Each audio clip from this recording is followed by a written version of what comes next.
Yeah, I got a gay ex-husband. Do you? No? It's good. It's good. People always say to me, how did you not know? We were having a lot of sex. How the hell did I know he was fantasizing about the waiter at Olive Garden? I think the thing is, though, I have no gaydar. Because honestly, the handwriting was on the wall. Shortly after we were married, we both agreed to give each other one free pass. Should the, celebrity of our dreams want to have sex with us?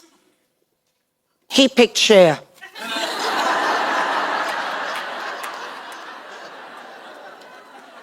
And I picked Bruce Jenner.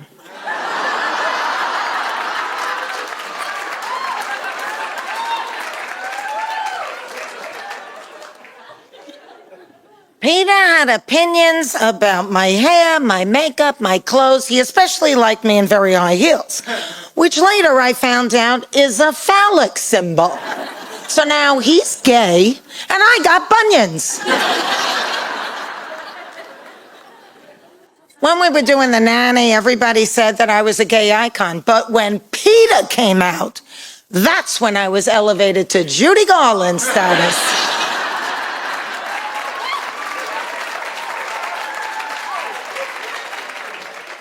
Needless to say, we split up, but are happily divorced. So there I was, single, ready to mingle, and as fate would have it, I get diagnosed with cancer. Can you believe it took me 2 years and 8 doctors to get a proper diagnosis with uterine cancer? I got in the stirrups more times than Django.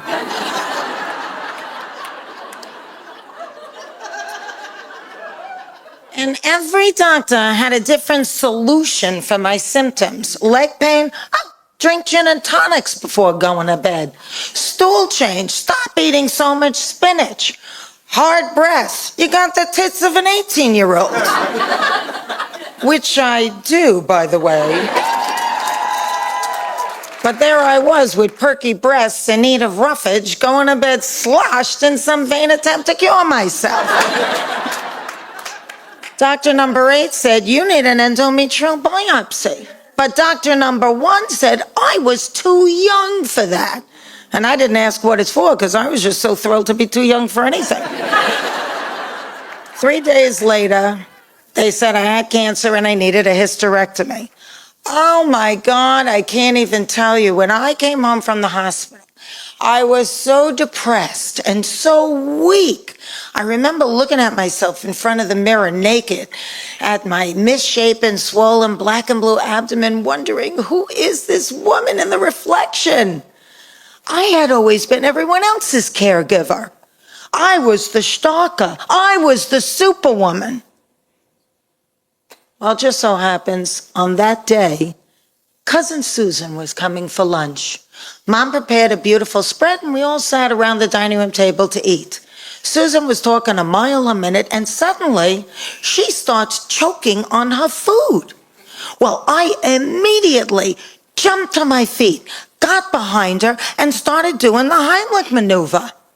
My dad, who rarely comes up for air when there's food placed in front of him, suddenly said, she's choking. And my mom, in a voice not unlike my own, says, don't rip your stitches. Every time I did the maneuver, Cousin Susan's glass of white wine, which she still had in her hand, went splashing across the room. When suddenly, miraculously, this tiny piece of regurgitated poultry pops out of her mouth and lands on the floor. Well, we all gathered around to look at it. Mom bent down with a big white napkin and picked it up and said, it's not even that big. And Cousin Susan, still gasping for breath, said, Fran, you saved my life. And I really did save her life. But in an unexpected way, on that day, Cousin Susan saved mine. Because that was the moment I was beginning to feel like my old self again.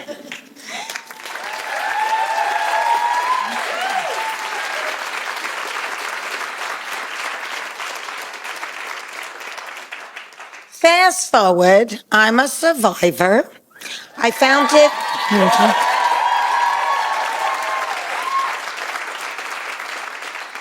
I founded cancerschmancer.org. I'm middle-aged, I'm single, and I'm ready to date again. I find myself in bed with a younger guy. Out of the blue, the dude says to me, "When did you quit smoking?" And I'm thinking, that's a funny thing to say.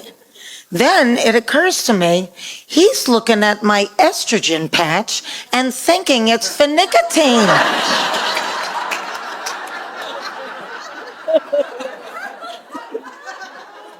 Now I'm wondering, what's more of a turnoff, smoking or menopause?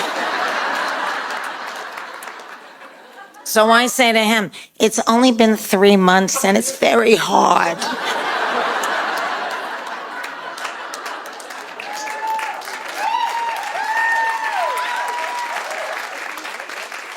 We had great sex, then he jumped on a skateboard and never saw him again. Oh, I'll tell you, this whole aging thing is for the birds. Yesterday, I could not remember the word asparagus. Now, when I couldn't remember a word when I was in my 40s, I would joke about it and say, I'm having a senior moment.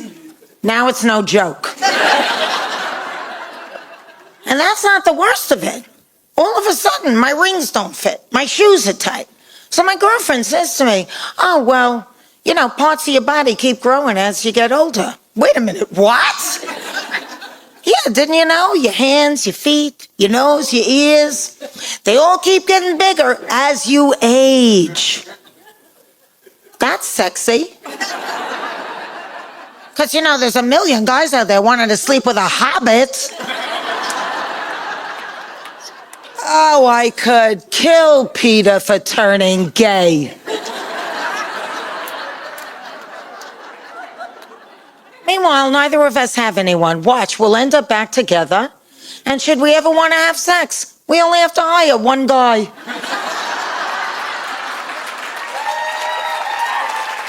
Thank you so much. You've been a great audience. A round of applause. Anybody in this audience who has children? How many of you guys have children? Great. Okay. Now, out of everybody who just clapped, clap again if you were married when you had those children. Great.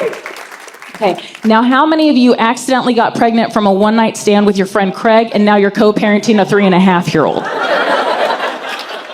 So just, okay. Well, boy, do I have a story for you.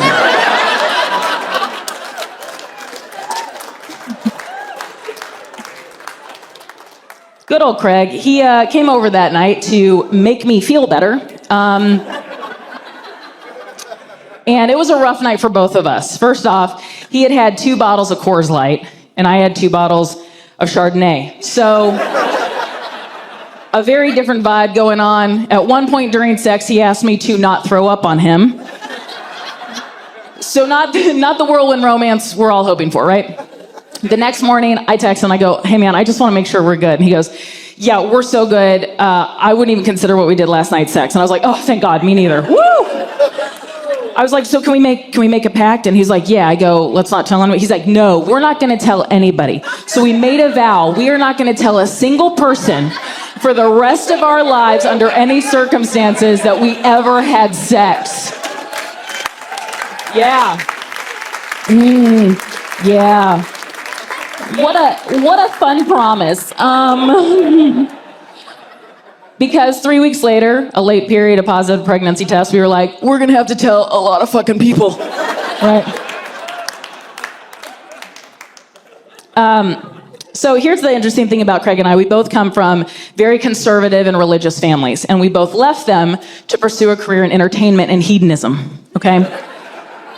So this was not on either of our 5-year plans, okay? Now, Craig was supportive from the beginning. When I say supportive, he was like, I'm going to support you. Whatever you decide to do, just make sure you make the right decision. Okay, I'm going to support you. Like that was him supporting me. Now, I didn't want to be a mom. I should say I never wanted to be a single mom. I was raised by one. I saw how hard that was. And I was like, absolutely not, hard pass. Did my mom teach me how to make White Russians by the time I was 8? Yes. But other than that, not a lot of perks, okay? Yes. But here I was looking down the barrel of being a single mom. And I was like, what am I going to do? And my therapist, Annie, said, well, you know, Nicole, sometimes we create what we fear most. And I'm like, yeah, but if that were true, I'd be performing this tonight in a room filled with snakes and pap smears. So.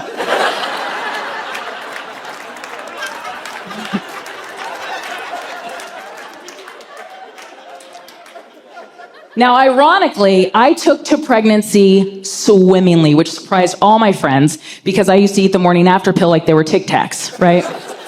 You know, sometimes you put them in a Pez dispenser just to keep it interesting. Oh, change it up, right? And I did have doubts. I had those thoughts in my head. I was like, I cannot have a baby. It will ruin my career. No one will ever date a single mom. But at the same time, I had this mama bear energy. I was radiating mama bear energy. Craig, as supportive as he was radiating more of like a midlife crisis, is what his vibe was. Let me get specific here. So, while I was installing a car seat and learning how to breastfeed, Craig got 3 tattoos and a brand new BMW. Right? I'm just going to tell you this. Before I told Craig I was pregnant, he had 0 tattoos. Today, 4 years later, he has 9, okay? 9. You guys, wait, you guys. They're all so sad. Oh, they're so sad. These are the saddest tattoos you've ever... There's one, it's like a clown and it's crying. There's another one, it says, eat the rich, which is something only poor people say. And then like 6 of them are lyrics from that band, The Smiths. Do you guys know The Smiths? Right? The lead singer, Morrissey, the biggest Debbie Downer ever. Like Morrissey's Who's in Your Earbuds right before you step in front of a bus on purpose, right? So sad. So sad. Let me think, that's 7, 8 tattoos. I'm missing one. I'll think about it. Okay, so Craig comes back to Kansas City with me to meet my entire family. And that's when my dad's like, are you sure you guys don't want to be together? And I said, Dad, no, and I can explain why. Now, here's the deal. I'm an optimist at heart, but I'm also a moody bitch, right? And Craig, 10 times moodier. And so I saw this on TikTok, so you guys know this is verified. Anyway. But I explained it to my dad, and I said, 2 moody people can't be together. A moody person with a non-moody, 2 non-moody, fine, but 2 moody people can. So I said, Dad, it's like putting 2 polarizing magnets together when they're too moody. And you can't, long term, you can't force it. It's just not gonna work. But for one night, if you bend one over, look at that, pregnant. Right?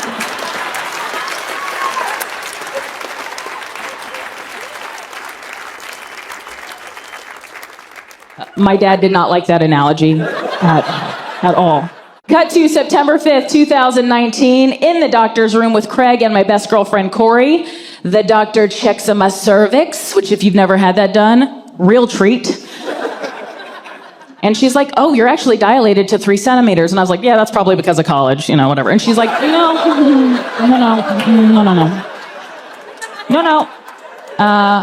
That means the baby's coming. I was like, oh, cool. All right. 24 hours later, I gave birth to a beautiful, healthy, 8-pound, 6-ounce baby girl. Yes.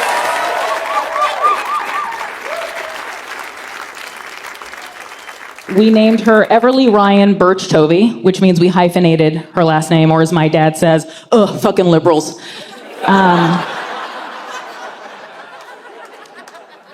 I should also say that my dad is devout Catholic, and he has 3 kids from 2 marriages. And all 3 of his children had kids out of wedlock. So at a certain point, maybe it's you know.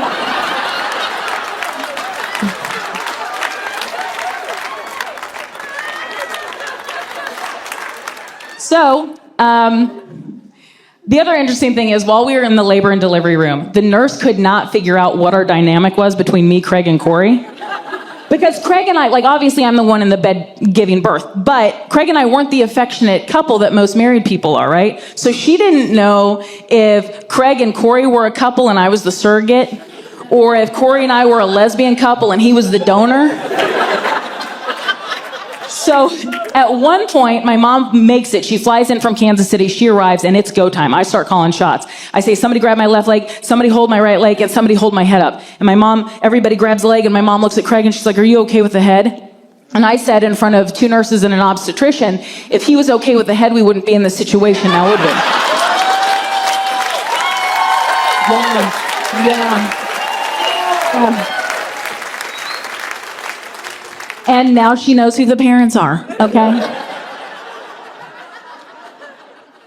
Now, my birth plan, which is an oxymoron, is that I wanted to go into labor on my actual due date, which was ironically Labor Day. I wanted to labor at home as long as possible until it was time for Craig to take me to the hospital, where my daughter would be born to the sounds of Nora Jones and Sarah Bareilles. And then eventually somebody would bring me sushi and a latte. And then I would be back to running my regular 3 miles by the end of the month. Yes. You hear the moms laughing in the audience like, oh, you dumb bitch. Like that's, right? What actually happened was I was induced 5 days late. I went through 15 hours of labor, 4.5 hours of pushing. It took 3 sets of hands and a vacuum to get her out. When she was out, they realized my uterus ripped and they had to stitch it manually without an epidural. Now, oh, I brought the room down. You should have been there, you know? Way worse for me. So it was like that scene in Alien where you could see something coming up, but instead of an extraterrestrial, it was just my doctor elbow deep fisting me, you know? After that, I proceeded to bleed out on the table. I projectile vomited on my daughter, and I lost my hearing for 4 minutes. But then, they took me to the recovery room where I could heal. I'm sorry, breastfeed, okay? Now, this is where it gets interesting. My daughter has something that's called a strong latch, okay? So with just her gums, she ripped off the tip of my right nipple. Yeah. Lactation specialist comes in and looks at it, and she goes, that should grow back. What? What kind of reptile shit is that? It's gonna grow back? Fucking hell. You should know it did grow back, and a little longer than expected. So.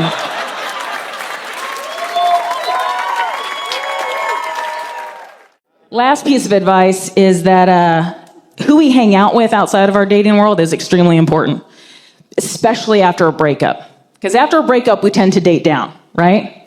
And we need our friends to be our radar. Here's the deal. After a breakup, you're not going to go after the Margot Robbies and the Chris Evans anymore. That's what I call the Mount Everest. You just got your heart broken.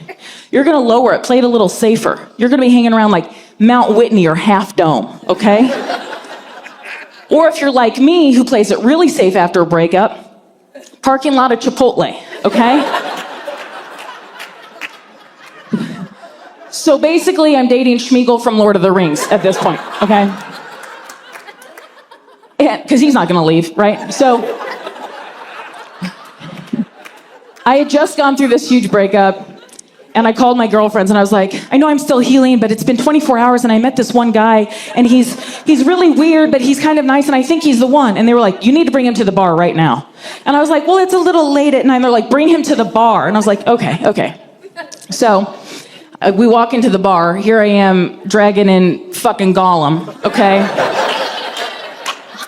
So, dragging in Gollum, and 60 seconds, guys, no more than 60 seconds. My girlfriends have come up, separated us, sent him home in a lift, grabbed me a Sauvignon Blanc, sat me down and said, girl, we need to work on this self-esteem because this shit ain't happening again, okay?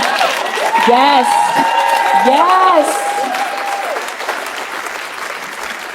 I did have to stop hanging out with this group of married women because they made me feel bad. Well, they made me feel bad while simultaneously complaining about being married. Like, their biggest complaint was, we have to have sex all the time. They always want to have sex. I'm like, wait a minute. I'm sorry. The women that are complaining about sex have diamond rings on their finger. I'm over here doing Debbie Does Dallas in a hot tub with a guy named Tico, and he won't even accept my Facebook friend request. Do you know what I mean? Now, when I turned 36, I had the best handle on my life. I was in therapy. I was in the best shape of my life. I was making 6 figures doing what I love, and I was dating a higher caliber of man. I'm talking about the kind of guy who tells other people you're their girlfriend. Los Angeles! You have to dig for these fuckers, but they're there! It was going great, and I actually was dating this one guy.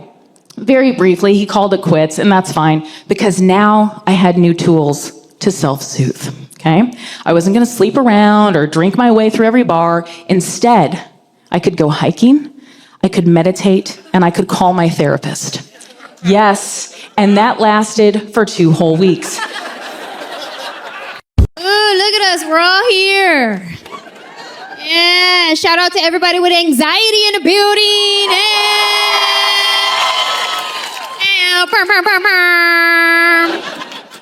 Yeah, we're here. Oh man, I used to struggle with my anxiety real bad. And I would do all the things for my anxiety, like the CBD tinctures, essential oils, meditation, breathing technique, gratitude, all the things. And then I got an emotional support animal to travel with me everywhere. We adopted him at the shelter, and he's so cute. We wanted to know what breed he was, so we did a little DNA test on him. And I haven't even done a DNA test on myself. Because I'm not trying to get framed for no murder. You know what I mean? Like, I've seen that episode, Nice Try. But I'll test my dog, because he's not living a life of crime. He's fine.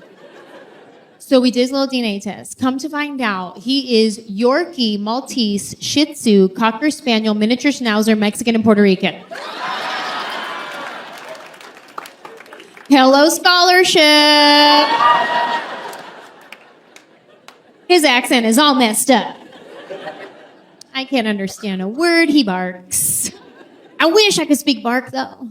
Even though my dog rarely barks. Like, the only time he barks is if he sees another dog across the street and he wants to go play with it, but he's on a leash so he can't get to it, then he'll bark. But even then, it's not an aggressive bark. It's a very friendly bark. It's very like, hey! Hey! What's your name? He's a really sweet dog. I wish I could speak bark. I wish I could speak Spanish. I mean, I've been saying that for a long time, so I guess I don't wish hard enough. Otherwise, I would just learn. But I don't want to do the work. I just want to wake up one day and there'd be Spanish in my brain. You know, because like I think Spanish thoughts. They just come out English. I do. Because honestly, I forget that I don't speak Spanish. I'll see a situation happening where there's like somebody who doesn't speak English trying to talk to somebody who doesn't speak Spanish. And I'll be like, oh, let me go help.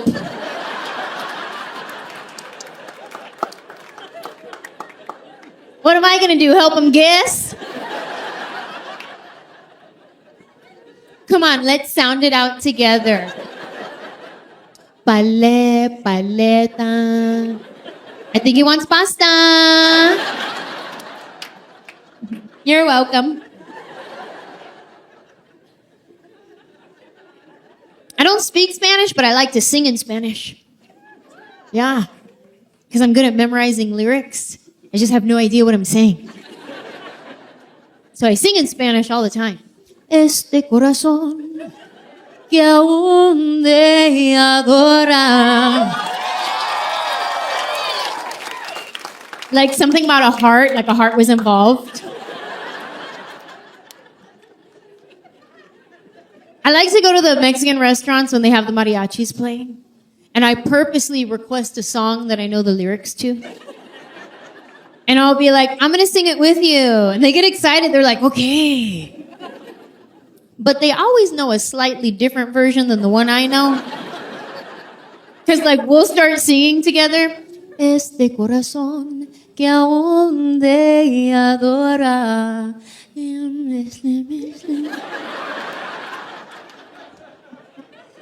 Tarde con tarde.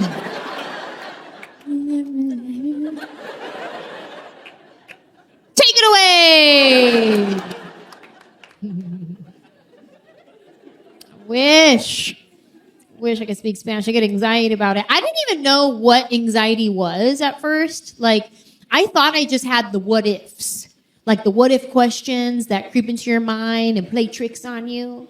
Like, oh, what if she didn't text me back because she's mad at me? What if everybody I love dies? What if Starbucks runs out of cold brew? The what ifs, all day long, what ifs. And I've been like that since I was a kid. Like every day, my mom would drop me off at school and I would cry because I thought she was going to die. Yeah, I was real sad. She'd be like, bye, have fun. I'd be like, bye, don't die, okay? And sad, my teachers had to send me to therapy. They told the therapist, they're like, okay, listen, her mom is a trigger. We think she might be beating her. I was like, what? No, how stupid.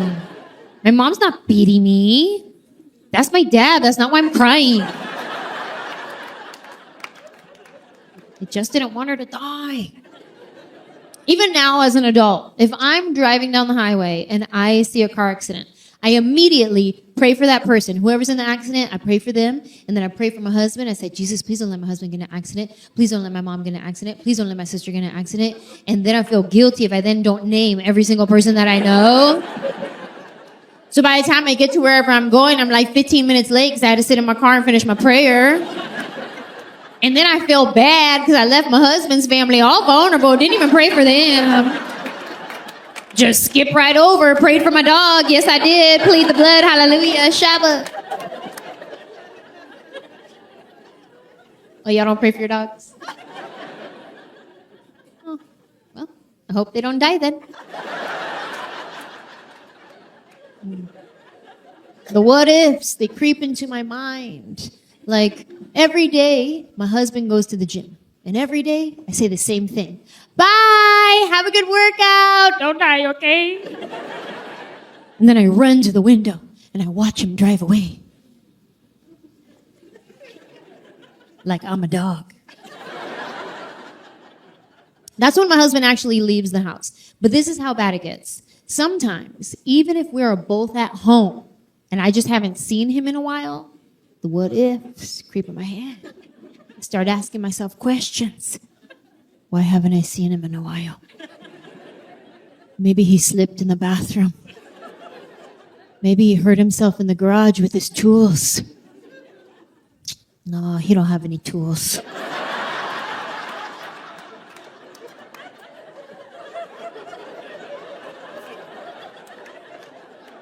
This is how it works. If we're both home at the same time and I haven't seen my husband in a while, he gets 3 babes before I freak out. Babe! Babe! Babe! 3 babes.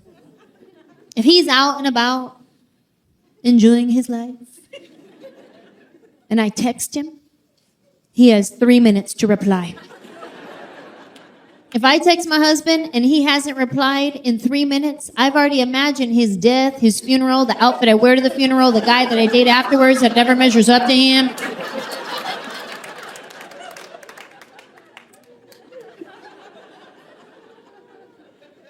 If he's out and about, enjoying his life, I stalk him on social media. I do. I mean, technically it's not stalking because we're married. I just care as much as a stalker would.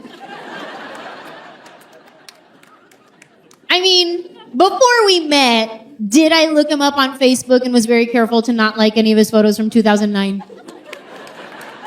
Sure. Then did I Google him and find out everything about him, realize we're perfect for each other and soulmates? Yeah.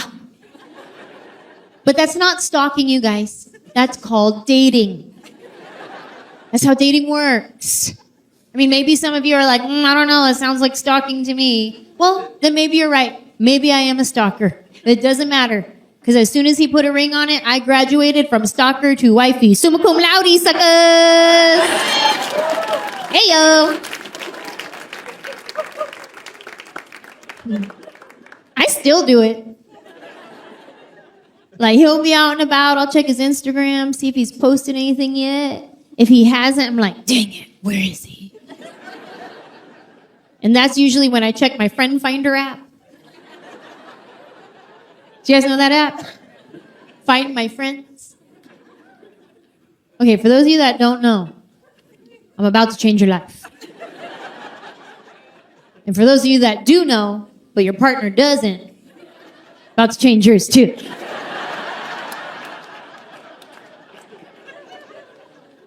Find My Friends is an app that allows you to share your location with someone so they always know where you're at. So I shared my husband's location with me. So I always know. Sometimes he'll come home, I'll be like, what'd you get at the grocery store? How'd you know I was at the grocery store? You told me.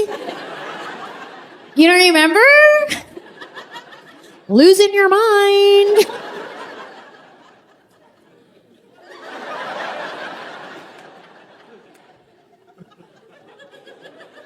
Let me give you guys a little warning, though, okay? Before you go downloading the app, having all kinds of fun. Sometimes Find My Friends is not 100% accurate. It may lead you to conclusions. I'll tell you a little story. There was this one night. It was raining. Not really, but for theatrical effect. My husband went to the movies with some friends. He was going to be home around 11 o'clock. Well, I fell asleep. I wake up in the middle of the night. It's 2 a.m. I look over and my husband is not next to me. My first thought, oh my God, he died. It wasn't like, ooh, he's out there cheating, because that would mean, oh my God, he died.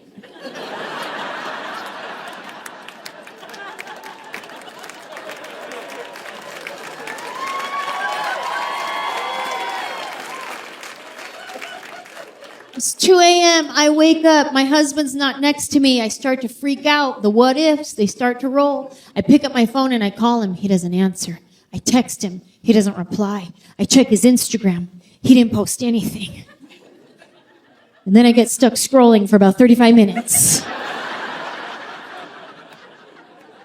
Went down a few rabbit holes that night. Learned a couple of good recipes. Recipes I'm never going to try. But they make it look so easy. That's how you make Dutch apple pie cake Pop-Tart leftover bites? 12 cheese macaroni. Well, I didn't even know there was 12 cheeses. Let's see, you got cheddar, Gouda, string, whiz, queso fresco.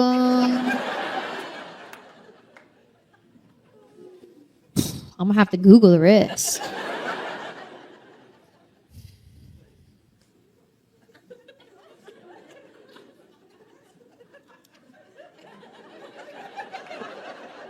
And then I remember, oh my God, he died. And that is when I check my friend finder app. And it shows his location stopped in the middle of the freeway by our house. I thought he was in an accident. I said, oh no, oh no, I gotta go to that location. I gotta go there right now. But I gotta brush my teeth first. This is why I had to brush my teeth first, you guys. Because if I get to that location and there are first responders there, if they have to give me bad news, my response would be something like, breath.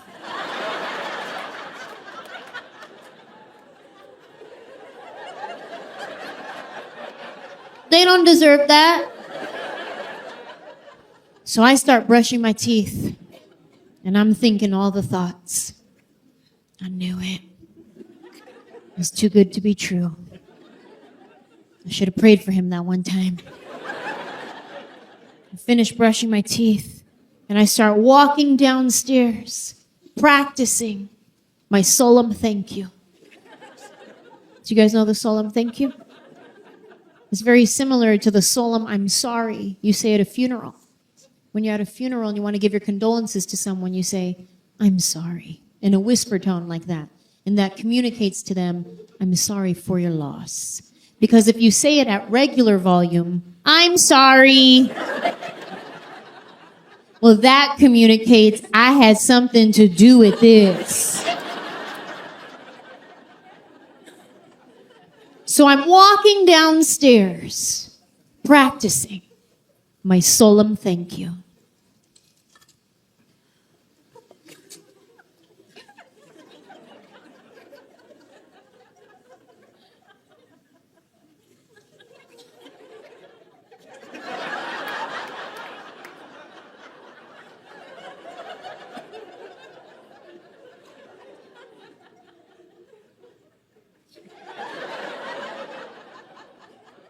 I get downstairs, I get to the kitchen, I grab a glass of water.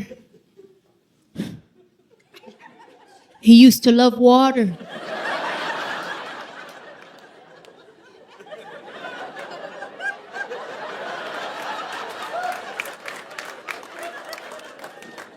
I start walking to the living room, his favorite spot, the couch, where he would watch movies and pretend like he didn't fall asleep. I get to the couch and I'm standing there ready to mourn my husband. You could see there's a couple of pillows thrown about. There's a blanket falling off to the side. I go and I turn the light on so I could get a better look. And there he is, asleep on a couch. Find my friends lied to me.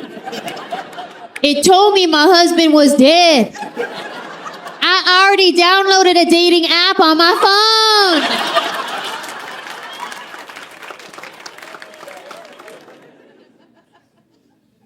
Couldn't do the apps. I'm so glad I don't have to date anymore because, like, as soon as I got married, I lost all charm and ability to flirt. Like, and I get it. Like, I'm married. I'm not supposed to be flirting. But, like, even if I'm just at the grocery store and a guy's, like, trying to be flirty with me, I get so awkward. Like, if a guy tries to flirt with me, I'm like, hi. Like, Ange, just because you're married doesn't mean you have to get ugly for strangers.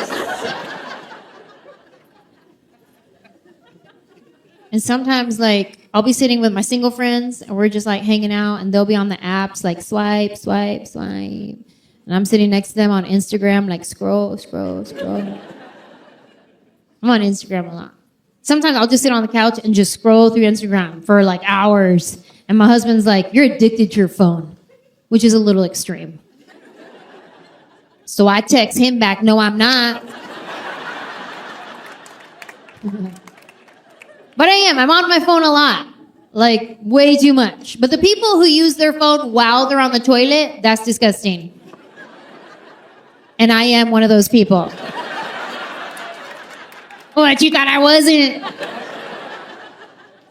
Girl, please. Sometimes I go to the bathroom and I sit down and I'm like, oh man, forgot my phone.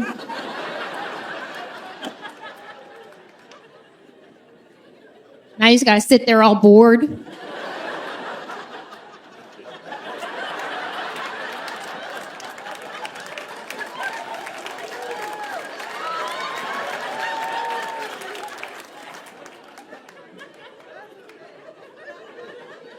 I wonder what my phone is doing.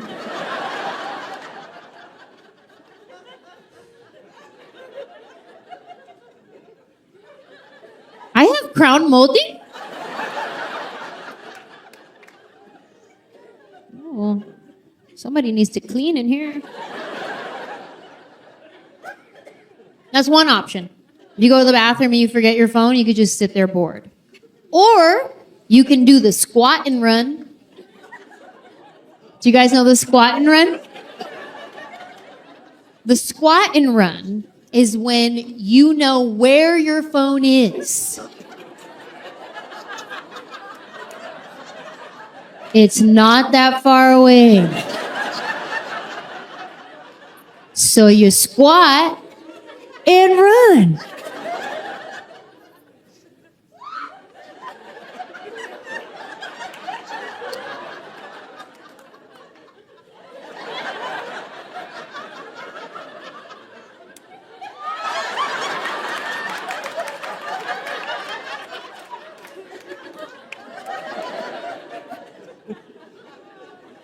That's an option. Maybe some of you are like, ugh, that's nasty. Then don't do it.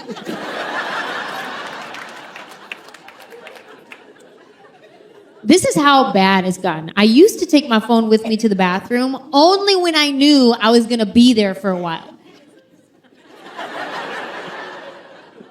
But now, even if I just have to pee, I take my phone. I sit down, I pee, start scrolling through Instagram. Next thing you know, been there so long, gotta pee again. 2 pee cycles? It's a problem. If you go to the bathroom, you forget your phone, these are your options. You can sit there bored, do the squat and run, or you can call for an assist.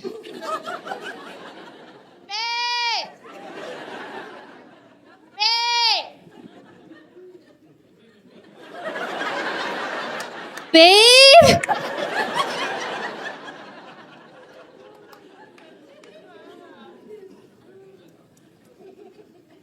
He gives me anxiety even when I'm on the toilet. I get anxiety about all kinds of things. Like, I get anxiety about having kids.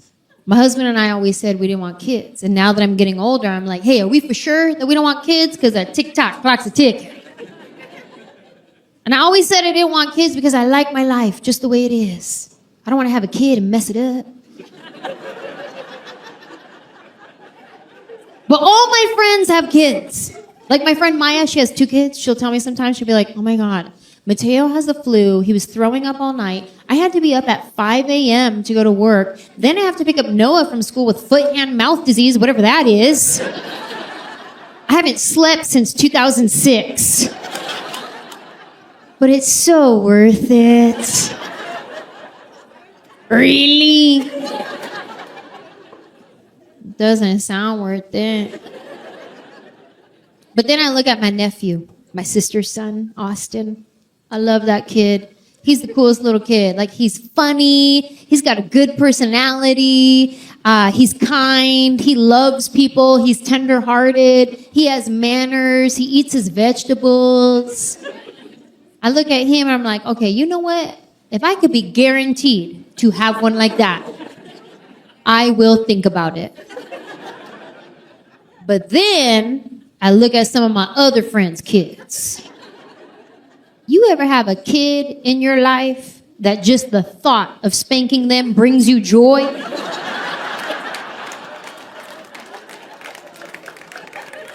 Because I have some kids in my life that I'd be like, ooh, you wait till your mom turns around.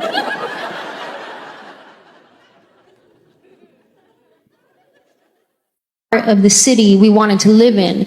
My husband and I were staying in a studio apartment. Now, I don't know if anybody here has ever lived in a studio apartment before, but when you're young and single, that's banging. It's convenient. Like, you'll be in your living room watching TV. You're like, you know what? I'm tired. I want to go lay down in the bedroom. Boom, already there.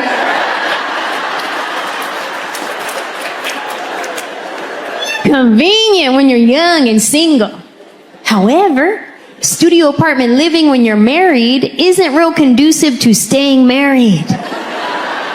Because you have no personal space. Like at our old house, if we got on each other's nerves, he goes to this room, I go to that room, we cool off, we're fine. Now in a studio apartment, if we get in an argument, When we're done arguing, we just gotta keep looking at each other's stupid faces. You know how hard that is? That is challenging. That should be a TikTok challenge. Do that one. And my husband's good looking. Typically, he's really fun to look at. But if we have been arguing, I will make all his pretty features real ugly real quick. I'll be like, you know what? You see how your teeth are perfectly straight and you don't need a retainer? That's annoying. And like, we get it. You have perfect bone structure. Honestly, you have no character in your face. Get a scar.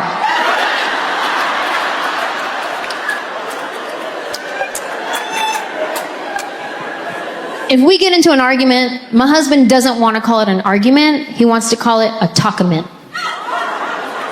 Just the fact that he wants to call it a talkament, to me, now we're in a full-blown argument. He wants to call it a talkament because he wants to talk it out. Let's get to the bottom of it. Let's get to the root of the problem. And when my husband talks it out, he likes to talk in circles. Circles are his favorite shape. He likes to say the same thing he just said, but a little bit differently. Because he's talking it out. And when my husband talks it out, he likes to ask a lot of questions. Questions. He thinks he's being inquisitive. I think that I'm on the stand and I need to defend myself in a court of law. Questions. Yeah, I know you said that, but why? No, I know that's what you said, but why? I don't know why. Yes, you do. Objection, badgering a witness. He's like, overruled, but why? No, I know that's what you said, but why? Because that's how I feel. Okay, that's your feelings, but what's your facts, though? That's how you feel, but what are your facts to support your feelings? Oh, you're stupid, that's my facts. And it's not that my husband is stupid.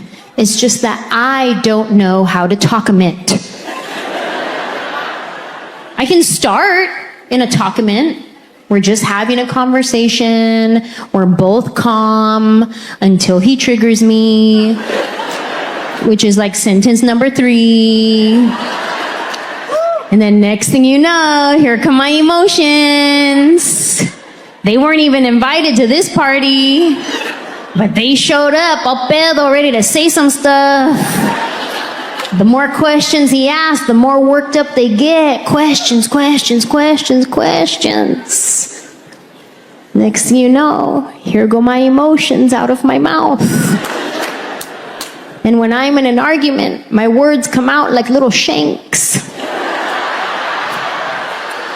He's over here trying to talk him in, and I'm just like,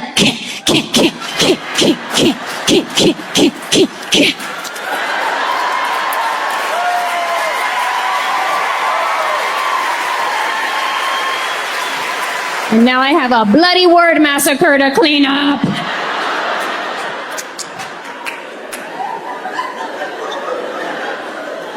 Sorry. I didn't mean it.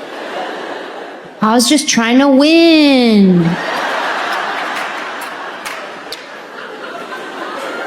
My therapist hates that joke.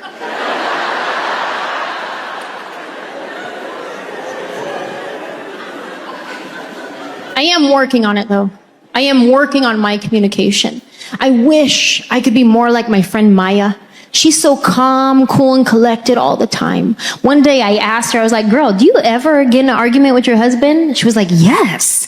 She started telling me about an argument they got in, and he had said something to her, and she was like, okay, see, when you say that, it makes me feel like what you're saying is I'm doing it wrong. And then he was like, oh no, that's not how I meant it at all. I'm so sorry it came out that way. That was their argument.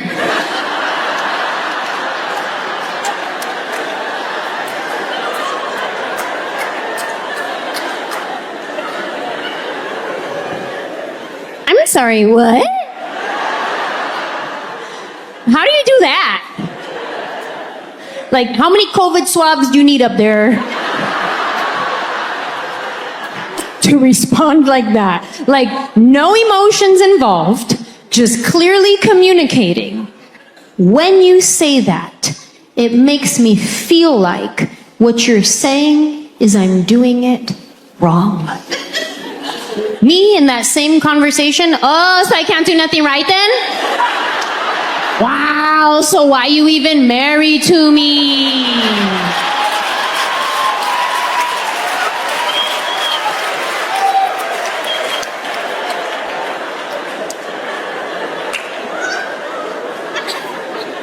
I'm working on it. Living in a studio apartment when you're married, things that are normally easy are all of a sudden difficult, like watching TV. In a studio apartment, you have to both want to watch TV at the same time. Then you have to want to watch the same thing at the same volume preference. Now, I don't know if my husband is hard of hearing, but to him, if the TV is not at volume 85 or above, it might as well be on mute. God forbid I bring the volume down to 65. He will passive aggressively put on the captions. It's his silent way of yelling at me. If my husband cannot feel the vibration of every word coming out of the TV, not loud enough. And we watch different stuff. My husband likes to watch UFC fights and the Hallmark Channel. He's very diverse. He's into extreme violence and Candace Cameron Bure. Me, I just want to watch anything murdery, rapey. Those are my shows. All the crime shows.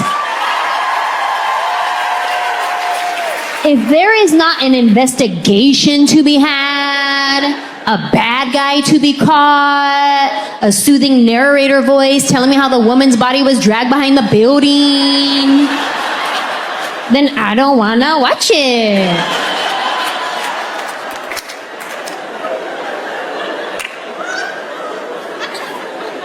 I like all the crime shows. Whether it's a network procedural drama like Law and Order, NCIS, SWAT, Criminal Minds, FBI, like anything Dick Wolf, yes, I'm gonna watch that. But I also love the docuseries shows, Forensic Files, The First 48. That's my show. And I travel a lot with stand-up, so a lot of times I go to cities that are always on that show. And I'll arrive in that city and I'll be like, oh my God, I'm in Dade County. I could totally get murdered right now. Like I get all starstruck. My favorite one is Law and Order SVU. Yes. Anybody watching the spin-off Organized Crime with Detective Stabler? Let's talk about Stabler for a second. Christopher Maloney plays Detective Elliot Stabler. He was on Law & Order SVU for a very long time. And then he left the show for 10 years. And then he came back. Now, I don't know what he did while he was away. I don't know what they call that. Intermittent fasting, protein shakes, keto. I don't know what he did. But when he got on the scene, I got flustered. I did. I was like, oh my God, Stabler. Stop flirting with me. Now, I don't know if anybody here has ever lived in a studio apartment before, but when you're young and single, that's banging. It's convenient. Like, you'll be in your living room watching TV. You're like, you know what? I'm tired. I want to go lay down in the bedroom. Boom, already there.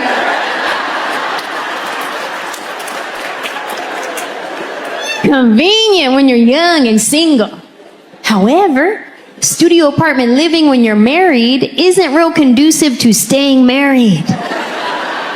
Because you have no personal space. Like at our old house, if we got on each other's nerves, he goes to this room, I go to that room, we cool off, we're fine. Now in a studio apartment, if we get in an argument, when we're done arguing, we just gotta keep looking at each other's stupid faces. You know how hard that is? That is challenging. That should be a TikTok challenge. Do that one. And my husband's good looking. Typically, he's really fun to look at. But if we have been arguing, I will make all his pretty features real ugly real quick. I'll be like, you know what? You see how your teeth are perfectly straight and you don't need a retainer? That's annoying. And like, we get it. You have perfect bone structure. Honestly, you have no character in your face. Get a scar.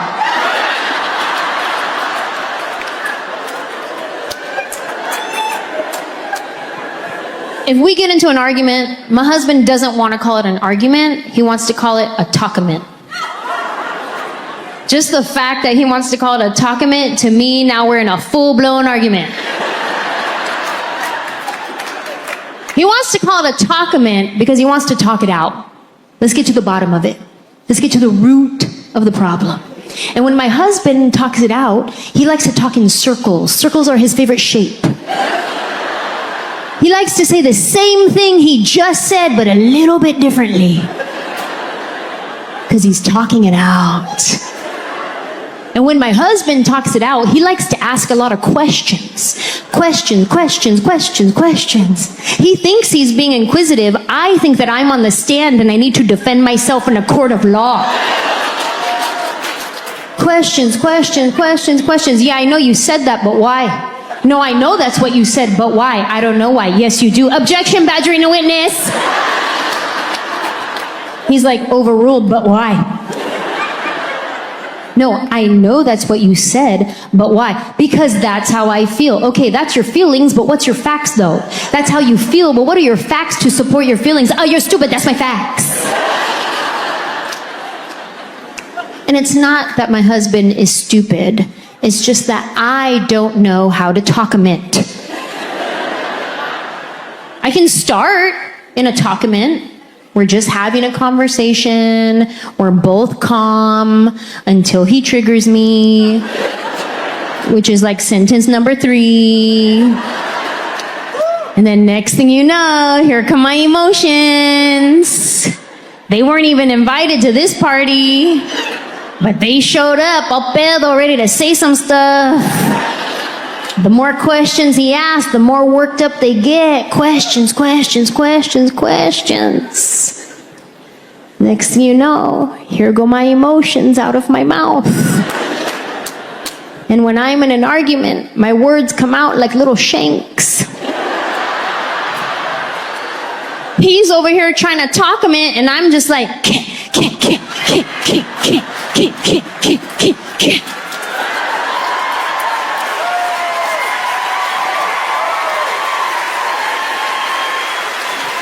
And now I have a bloody word massacre to clean up.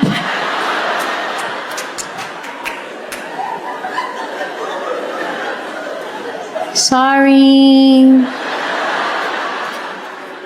I didn't mean it. I was just trying to win.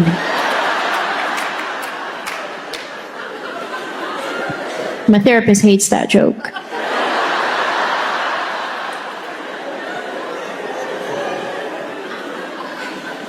I am working on it though. I am working on my communication. I wish I could be more like my friend Maya. She's so calm, cool, and collected all the time. One day I asked her, I was like, girl, do you ever get in an argument with your husband? She was like, yes. She started telling me about an argument they got in, and he had said something to her, and she was like, okay, see, when you say that, it makes me feel like what you're saying is I'm doing it wrong. And then he was like, oh no, that's not how I meant it at all. I'm so sorry it came out that way. That was their argument.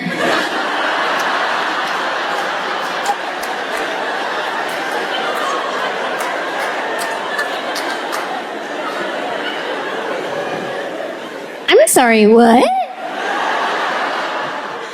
How do you do that? Like, how many COVID swabs do you need up there to respond like that? Like, no emotions involved, just clearly communicating. When you say that, it makes me feel like what you're saying is I'm doing it wrong. Me in that same conversation? Oh, so I can't do nothing right then? Wow, so why you even married to me?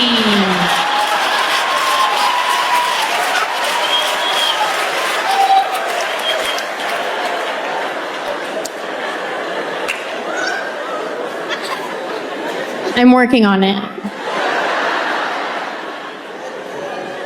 Living in a studio apartment when you're married, things that are normally easy are all of a sudden difficult, like watching TV. In a studio apartment, you have to both want to watch TV at the same time. Then you have to want to watch the same thing at the same volume preference. Now, I don't know if my husband is hard of hearing, but to him, if the TV is not at volume 85 or above, it might as well be on mute. God forbid I bring the volume down to 65. He will passive aggressively put on the captions. It's his silent way of yelling at me. If my husband cannot feel the vibration of every word coming out of the TV, not loud enough. And we watch different stuff. My husband likes to watch UFC fights and the Hallmark Channel. He's very diverse. He's into extreme violence and Candace Cameron Bure.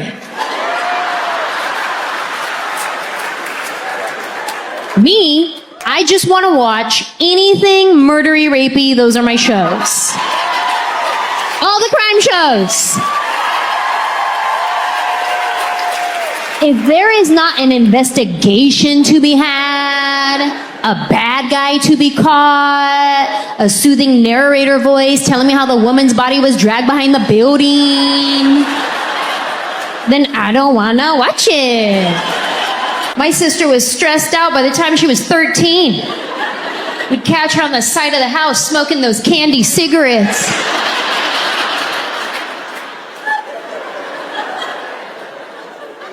There was a dark period of time where she was going through about 6 packs a day. Probably because those things only had 1 puff of smoke in each cigarette. Those were some wild times, man. We'd be at the ice cream truck ordering fake cigarettes, fake chewing tobacco. I was 9 years old doing lines of lemon salt on my hand. Wild. I am my sister's little sister. We grew up best friends. We're still best friends. I talk to my sister like 5 times a day, which is great for me, not so much for her because she has a real job. And I call her when she's at work, so she answers the phone in her work voice. Hello. I go, hi. What's up? Oh, nothing. What are you doing? I'm working. Dang, you work every day? Mm-hmm. All right, then. Anyway, I was watching this show last night.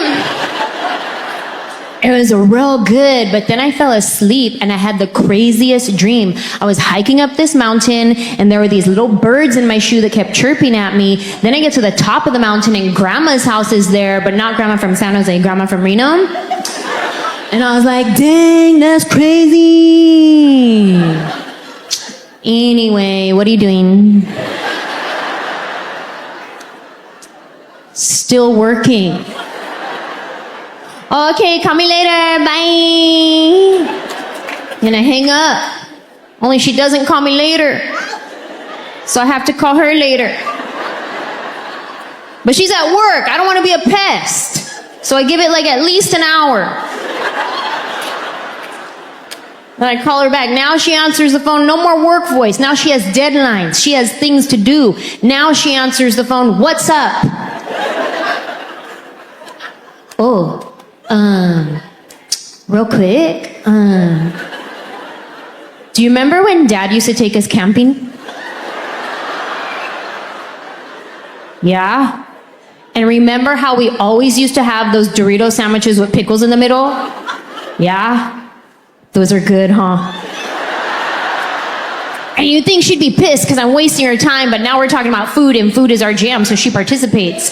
Those were so good. I haven't thought about those in forever. I know. Do you ever think about Chef Boyardee raviolis?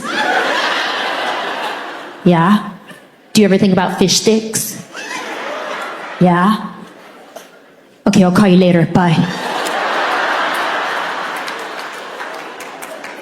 If I ever call my sister and she doesn't answer the phone, I automatically assume it was a mistake. She left her phone in the bathroom. I should definitely call her right back. And if she still doesn't answer the phone, then I wait for the text message from her that says, on a conference call, what's up? If I don't get the on a conference call, what's up text, then I know for a fact she's probably being attacked, and I should definitely call her till she answers the phone. But she loves it though, you know what I mean? Especially when she's real busy at work, I'm like a breath of fresh air.